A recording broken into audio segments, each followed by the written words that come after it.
দেখো আমাদের ক্যাম্পের বাইরে থেকে এই যে পুচকে তিনটে এসছে। क्या चाहिए? रोटी। रोटी। कितना आदमी है? जी 3। 3 आदमी। भूख लगा है क्या? जी।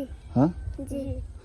ওরা এসে এখান থেকে খাবার চাইছে, মানে ওদের খুব খিদে পেয়েছে। भूख लगा बेटा? हाँ, रोटी खाओगे? जी। अच्छा आनो, बांट के खाना, ठीक है? तीनों भाई बहन मिलकर, ठीक है?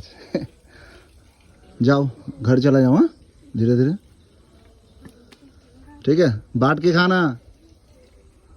এরা হচ্ছে তিনজনে মিলে এসে সেই এখান দিয়ে খাবার চাইছে অনেকক্ষণ ধরে। ক্যাম্পের বাইরে ওদের থাকে বস্তিতে, মনে হয় এখানে ঝুপড়িগুলো আছে। এই কোণ দিয়ে ওরা প্রতিদিন এরকম ডাকবে। ওই যে দেখো, ওই যে খাবার দিলাম নিয়ে চলে যাচ্ছে বাড়ির দিকে। এই যে তিনজনে।